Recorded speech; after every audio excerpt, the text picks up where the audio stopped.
মমতা হোক বা রাহুল গান্ধী সবাই তোষণের রাজনীতি করছেন। কনভয়ের সামনে জয় শ্রীরাম স্লোগান শুনে ঘাবড়ে গিয়েছিলেন মমতা বন্দ্যোপাধ্যায়। হুমায়ুন কবিরের বাবরি শিলান্যাস নিয়ে তৃণমূলকে আক্রমণ শানিয়েছে এভাবেই বিজেপি। हुमायूं कबीर का यह बयान 2 सप्ताह पुराना है। वहां पे कानून व्यवस्था ध्वस्त है, ममता बनर्जी मस्त है। क्या कार्रवाई करी ममता बनर्जी ने? क्या हुमायूं कबीर की गिरफ्तारी हुई? क्या कोई वक्तव्य ममता बनर्जी ने दिया? नहीं, क्योंकि हुमायूं कबीर जो भी कर रहा है वो ममता बनर्जी के इशारे पर ही कर रहा है। और ममता बनर्जी ये जानती हैं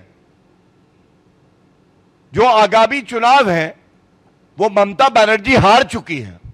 उनको अगर सहारा किसी का है तो वो घुसपैठियों का है।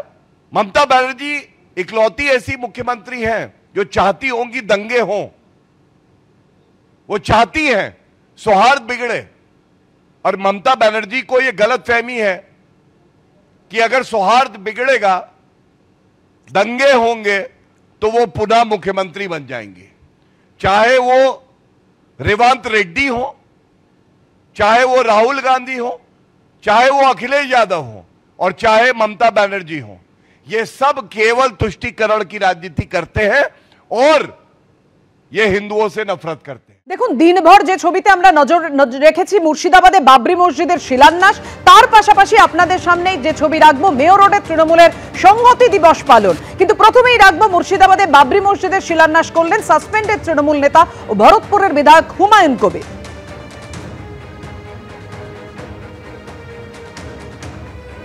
শিলান্যাস ঘিরেই সকাল থেকে যেভাবে প্রস্তুতি ছিল একেবারে জোর কদমে, সেই ছবি আপনাদের সামনে রেখেছি এবং তারপর সাময়িক বিশৃঙ্খলার পরিস্থিতি তৈরি হয়।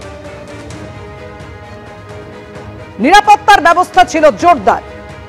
মেয়র রোডে তৃণমূলের সংহতি দিবস পালন, সেই ছবিও রেখেছি আপনাদের সামনে। মুর্শিদাবাদে বাবরি মসজিদের শিলান্যাস, মুখ্যমন্ত্রীকে নিশানা করলেন হুমায়ুন কবির। রেজিনগরের সভা থেকে তীব্র আক্রমণ সাসপেন্ডেড তৃণমূল নেতার।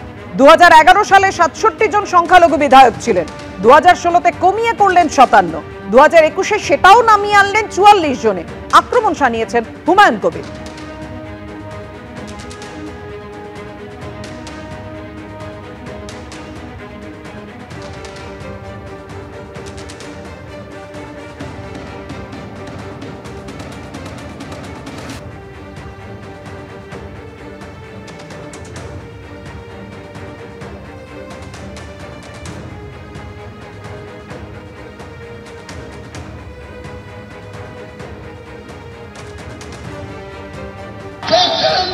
মমতা বন্দ্যোপাধ্যায় 2011-তে 13 মে যেদিন রেজাল্ট হয়েছিল সেদিনকে 67টা মুসলমান এমএলএ ছিল।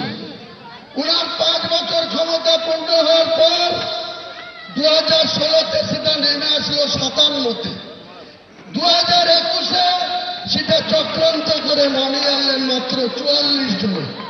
আমি মুসলমান সমাজের কাছে একটাই কথা বলবো, আপনারা আপনাদের যাকে খুশি যোগ্য মুসলমানদের ভোট দিয়ে বিধানসভায় পাঠান, আর বাকি 90টার মধ্যে 200 যে 4টে থাকবে 294-এর মধ্যে, সেই 204-এর মধ্যে মমতা ব্যানার্জি আর শুভেন্দু অধিকারীর মধ্যে লড়াই হোক। তারা কে সরকার আসবে হিন্দু সমাজ সিদ্ধান্ত নেই, তারা সরকারে থাকুক, আমরা অপোজিশনে থাকবো। বিধানসভায় ইঞ্চিতে ইঞ্চিতে অধিকার বুঝে নিব, উন্নয়ন বুঝে নিব, এটাই আমার টার্গেট।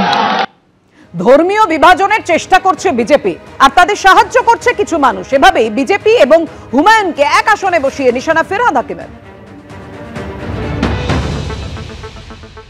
ধর্মনিরপেক্ষ মানুষের উপর বারবার করে আঘাত আসছে, বারবার করে ধর্মনিরপেক্ষ মানুষ একটা না একটা বাহানা তুলে ধর্মীয় বিভাজনের চেষ্টা করছে বিজেপি, আর তাকে সহযোগিতা করছে আমাদের কিছু মানুষ যারা বিজেপি এখন যাদের বলা হয় গাদ্দার, যাদের বলা হয় মীর জাফর, তারা তাদের সহায়তা করছে সেই একই কারণে।